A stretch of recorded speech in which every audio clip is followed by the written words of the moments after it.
If you want to know what options your 90-year-old mother in ICU on long-term ventilation with tracheostomy and dialysis has to go home, stay tuned. I will answer that question for you today.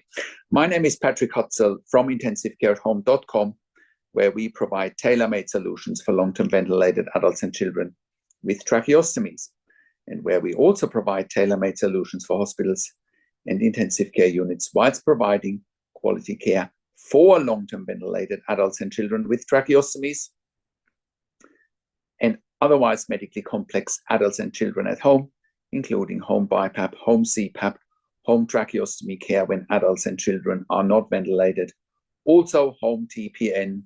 We also provide IV potassium, IV magnesium infusions at home, as well as IV antibiotic infusions at home.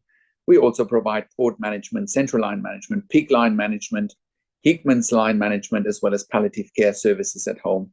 It also includes ventilation, weaning at home. Now, today, I want to answer another question from one of our readers who says, "Hi, Patrick. I have my 90-year-old mother in ICU, and she's been there for about 5 months now. She's been on a ventilator with a tracheostomy. I would like to get her home and try taking care of her there, because ICU is telling me that hospice should be my only choice. Hospice and palliative care should be my only choice. I would like to provide her with dialysis and ventilation, tracheostomy weaning off the ventilator at home. Is this something that intensive care at home can provide for my mother?" And this is from Patricia. Thank you so much, Patricia, for contacting us and also for leaving your voice message. Absolutely, this is exactly where intensive care at home comes in and provides this much needed win-win situation. You know, patients and families can't live in ICU forever. You know, you're saying it's been 5 months now for your mum, and she has no quality of life. You and your family have no quality of life because, of course, you are spending day and night in ICU with your mum, so you can be with her and support her and give her that moral support that is so important in a situation like that. And of course, she wants to go home, and you and your family want her to go home. On the other hand, you have ICUs who want to free up their ICU beds, ICU beds being the most sought after beds in a hospital. That's number one, and also the most expensive bed in a hospital, with the cost exceeding $5,000 to $6,000 per bed day. You know, and if long-term patients block ICU beds, then you've got flow-on effects such as you can't do elective surgery because there are no ICU beds available for certain types of surgery, like open heart surgery, for example. You can't admit patients through the emergency department, some patients, because, once again, because of bed blocks in ICU. So with your mum going home and improving her quality of life is a win-win situation for everyone. Also, the cost of intensive care at home is about 50% of the cost of an intensive care bed. You know, once again, this is a win-win situation. So what we need to do in a situation like that, Patricia, is really, you know, talk to the ICU as well, look at the medical condition, at all the details, you know, that your mother is going through at the moment, what we need to set up at home, organize the funding, because once again, whether it is health insurance, whether it is NDIS, whether it's, you know, WorkSafe, TAC, I'll come to the funding bodies in a minute in more detail. It is a win-win situation because currently the funding bodies or the insurances are paying $5,000 to $6,000 per bed day.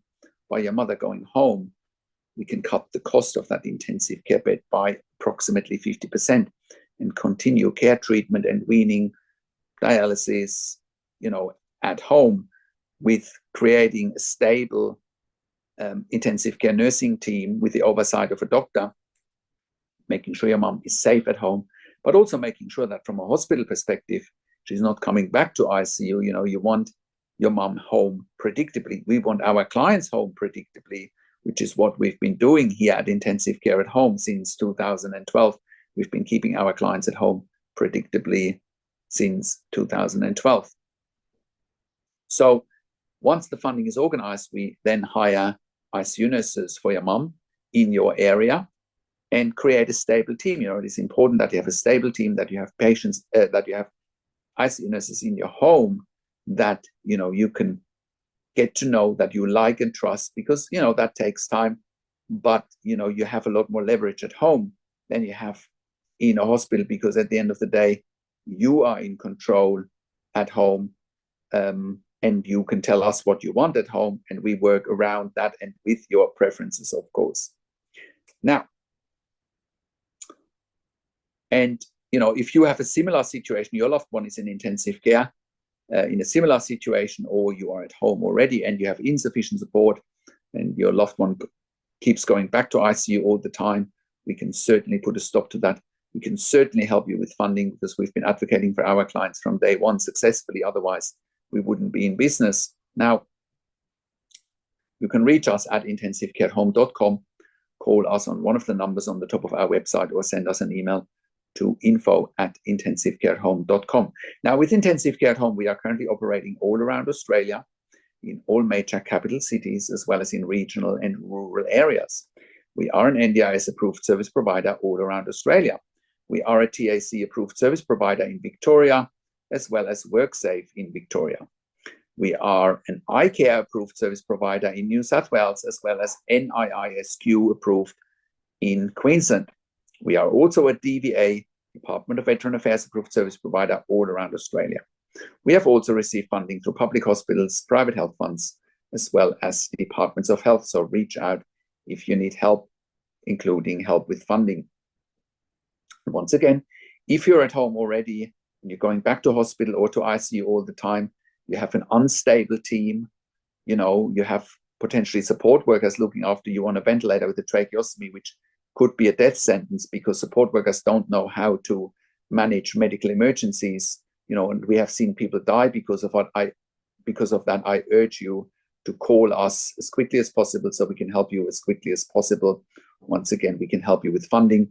Or if you're at home on a ventilator as well and you have clinical questions, I urge you to give us a call as well.